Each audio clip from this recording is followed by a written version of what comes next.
Saya pernah berpikir bahwa cinta hanyalah mimpi indah yang tak pernah menyentuh jiwa saya yang biasa-biasa saja, sampai hari itu tiba dan menghancurkan segalanya. Saat saya, Andi, seorang pemuda biasa dari pinggiran Jakarta, memutuskan ikut acara reality show pemecahan kasus misteri untuk mencari uang cepat, saya tak pernah menduga akan bertemu dengan Raja, sang kaisar aktor Indonesia yang legendaris. Dan dia menjadikan saya senjata dalam permainannya yang gelap. Itu adalah awal dari badai emosi yang membuat saya mempertanyakan segala yang saya percayai, di mana pengkhianatan menyelinap seperti ular di antara janji-janji manis. Hari itu dimulai seperti mimpi buruk yang tak terduga.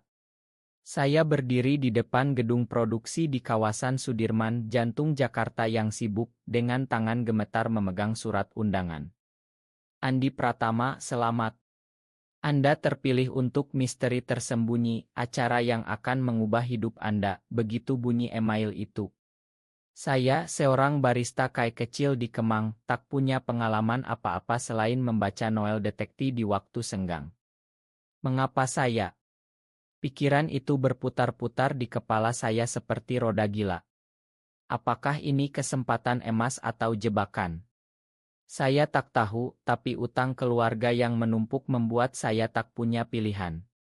Saya melangkah masuk, udara dingin menyambut saya, dan di sana, di ruang tunggu, duduk Raja Adipati, aktor papan atas yang wajahnya menghiasi setiap billboard di kota ini. Matanya tajam, senyumnya memikat, tapi ada sesuatu yang gelap di baliknya. "Selamat datang, pemula," katanya dengan suara dalam yang membuat bulu kuduk saya merinding. Saya tak bisa berhenti memandangnya, dan saat itulah saya merasakan getaran aneh di dada, sebuah perasaan yang selama ini saya tekan dalam-dalam, karena di masyarakat seperti kita, mencintai sesama pria adalah tabu yang bisa menghancurkan segalanya. Acara dimulai dengan tantangan pertama, memecahkan kasus pencurian artefak kuno di Museum Bogor. Kami dibagi menjadi tim, dan entah bagaimana, saya dipasangkan dengan Raja. "Kau akan jadi mitraku," katanya, tangannya menyentuh bahu saya sekilas, membuat jantung saya berdegup kencang. Saya mencoba fokus pada petunjuk, sebuah oto lama, sidik jari samar, dan catatan rahasia, tapi pikiran saya terus kembali ke dia. Mengapa dia, yang sudah punya segalanya, ikut acara ini?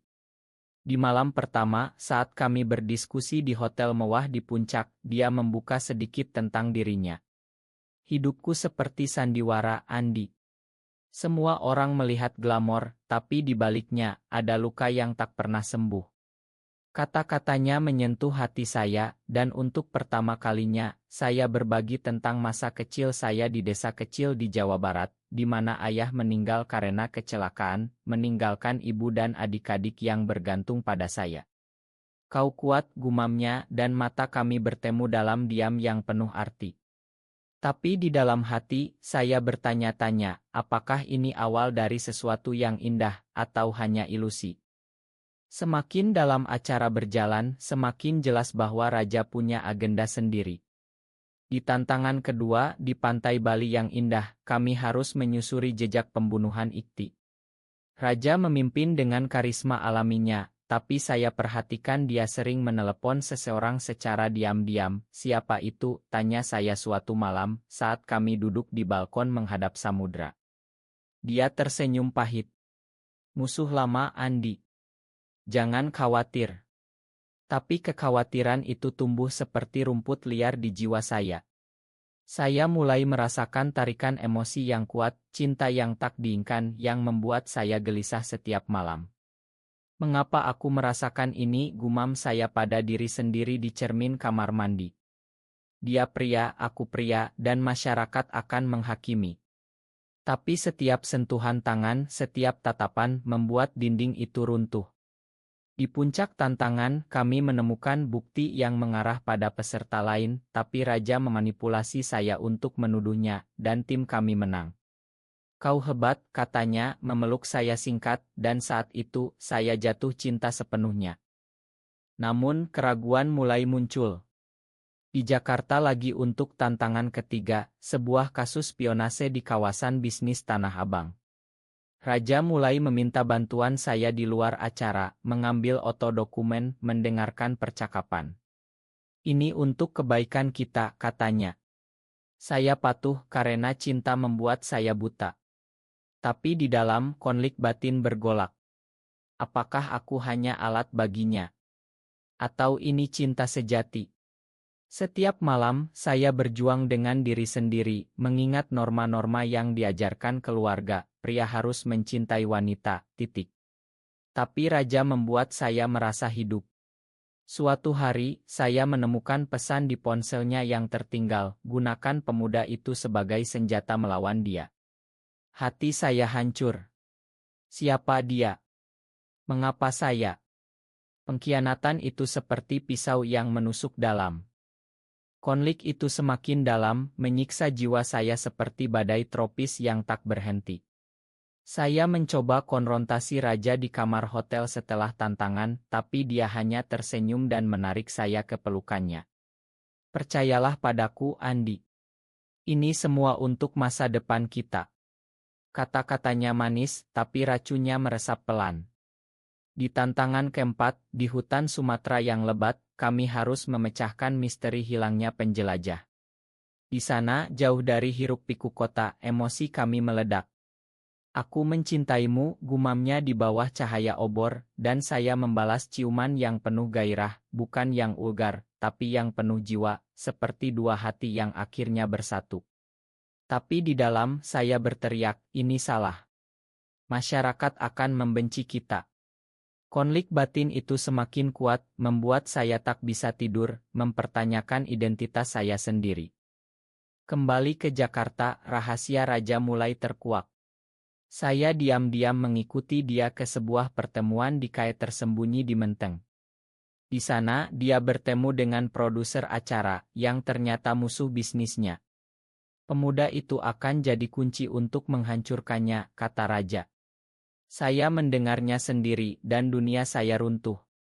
Pengkhianatan itu seperti gempa yang mengguncang ondasi hati saya. Mengapa? Mengapa kau gunakan aku, jerit saya dalam hati, air mata mengalir di kegelapan malam. Saya pulang ke apartemen kecil saya di Tebet, dan di sana, saya menangis sendirian, mengingat setiap momen manis yang kini terasa palsu. Tapi cinta itu masih ada, membara seperti api yang tak padam, membuat saya bingung antara benci dan rindu.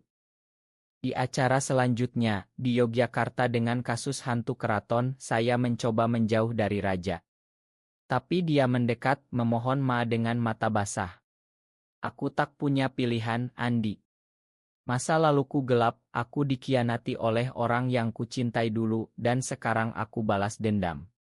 Ceritanya menyentuh, tentang masa kecil di kampung miskin di Medan, naik jadi bintang tapi kehilangan segalanya karena skandal. Kau adalah cahaya dalam kegelapanku, katanya. Saya tergoda, tapi konflik dalam diri semakin sengit, apakah aku bisa memakan? Atau ini jebakan lagi? Setiap hari, saya berjuang dengan emosi yang semakin dalam, merasakan sakit yang tak tertahankan. Akhirnya, di semifinal di Surabaya, rahasia meledak. Saya menemukan bukti bahwa raja menggunakan saya untuk memfitnah produser, yang sebenarnya tak bersalah. Kau bohongi aku, teriak saya di depan kamera, membuat acara chaos. Raja terkejut, tapi di matanya ada penyesalan. Malam itu, dia datang ke kamar saya, berlutut. Makan aku, Andi. Aku jatuh cinta padamu sejak awal, tapi dendam membutakan. Air matanya nyata dan hati saya luluh. Tapi pengkhianatan itu meninggalkan luka yang dalam, membuat saya ragu, bisakah cinta bertahan di atas kebohongan? Emosi semakin membara, sepertilah gunung Merapi yang siap meledak. Setelah konfrontasi itu, acara terhenti sementara, dan saya kembali ke Jakarta dengan hati yang tercerai-berai. Setiap malam, saya bergumul dengan pikiran, mengapa aku masih mencintainya. Setelah semua pengkhianatan, gambar raja terus menghantui, senyumnya, tatapannya, membuat saya merana. Saya mencoba hubungi ibu di desa, tapi bagaimana cerita tentang cinta ini?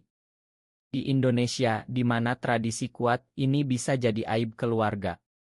Aku monster, gumam saya pada diri sendiri, menangis di bawah selimut. Raja tak menyerah. Dia kirim pesan demi pesan, menelepon, bahkan datang ke tempat saya bekerja. Berikan aku kesempatan kedua, pintanya di depan rekan kerja yang memandang curiga. Saya tolak, tapi di dalam, rindu itu menyiksa seperti jarum. Di tantangan Inal di Bali lagi, kami dipaksa bertemu. Kasus terakhir, konspirasi besar yang mirip kehidupan nyata.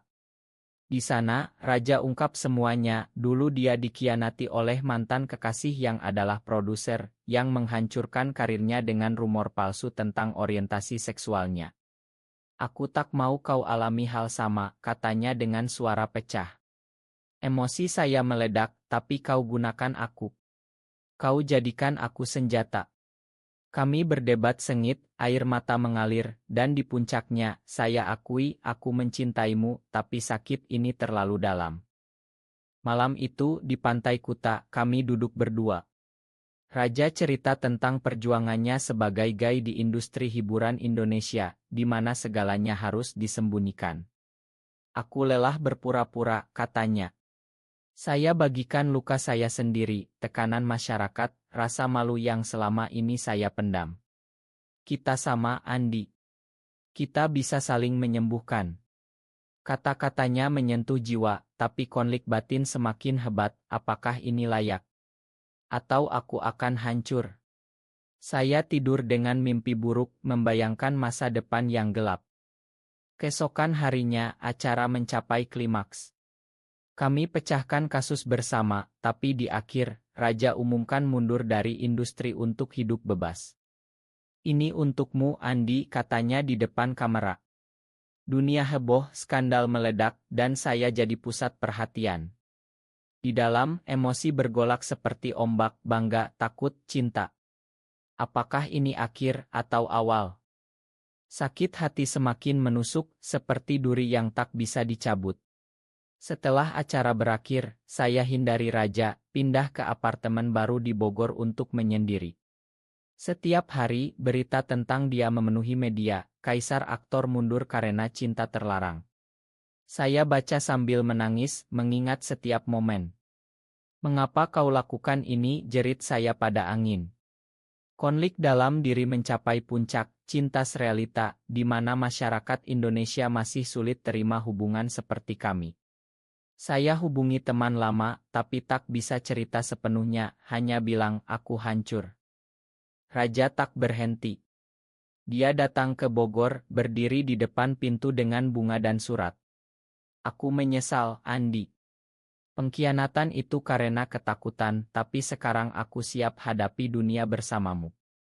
Matanya penuh penyesalan dan saat dia peluk saya, air mata kami bercampur. Tapi saya tolak lagi, kau lukai aku terlalu dalam. Di dalam, rindu itu seperti api yang membakar jiwa, membuat saya tak bisa bernapas.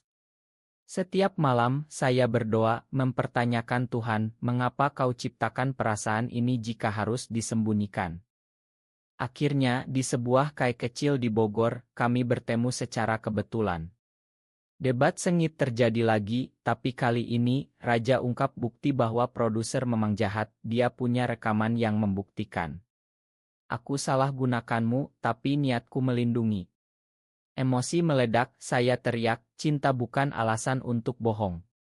Tapi di akhir, kami saling memakan dalam diam, tangan bergenggaman. Kita bisa mulai lagi, gumamnya. Hati saya luluh, tapi luka masih ada, membuat segalanya lebih dalam. Air mata semakin deras, seperti hujan monsun yang tak berujung.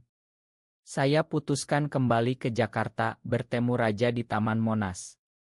Di sana, di bawah cahaya lampu malam, kami bicara hati ke hati. Aku tak bisa hidup tanpamu, katanya dengan suara gemetar. Saya akui, pengkhianatanmu hampir bunuh aku dari dalam. Konflik batin mencapai enit, antara memakan atau pergi selamanya. Mengingat masa lalu kami, dari show yang penuh misteri hingga momen intim, membuat saya hancur lagi. Skandal semakin besar, keluarga saya tahu dari berita. Ibu telepon, apa benar, Nak? Kita bisa hadapi bersama. Dukungannya menyentuh, tapi tekanan masyarakat seperti beban berat. Raja diancam kehilangan segalanya, tapi dia bilang, aku pilih kau daripada kemasyhuran. Emosi kami meledak dalam percakapan panjang, di mana saya cerita tentang rasa malu saya sebagai gay, dan dia bagikan perjuangannya. Kita bukan monster, Andi. Cinta kita manusiawi. Kata-katanya menyembuhkan luka pelan-pelan. Di puncak, kami putuskan hadapi dunia bersama. Tapi pengkhianatan lama muncul lagi, produser balas dendam dengan rumor baru. Saya merasa dikhianati lagi, jerit, ini tak pernah berakhir. Raja bertarung untuk saya, dan di akhir, kami menang secara hukum. Emosi semakin dalam, penuh air mata dan pelukan. Puncak emosi seperti tsunami yang menyapu segalanya, meninggalkan kedamaian di akhir. Setelah semua badai, kami pilih hidup sederhana di Bali, jauh dari sorotan. Makan aku sepenuhnya, tanya Raja suatu pagi, matanya penuh harap. Saya peluk dia, ya, karena cinta kita lebih kuat dari pengkhianatan. Konflik batin akhirnya reda, diganti kedamaian. Kami bangun kehidupan baru, mendukung komunitas LGBTQ di Indonesia secara diam-diam, membuktikan bahwa cinta bisa mengubah norma. Tahun-tahun berlalu, dan meski tantangan datang, kami saling pegang. Kau adalah senjata terbaikku, senjata cinta, gumamnya. Kini, saya lihat ke belakang dengan senyum, dari show misteri hingga pengampunan, perjalanan kami ajarkan bahwa pengkhianatan bisa jadi jalan ke kebahagiaan sejati. Di masyarakat yang perlahan berubah, kami hidup bebas, penuh kasih sayang. Cinta kami, meski terlarang bagi sebagian, adalah yang paling manusiawi.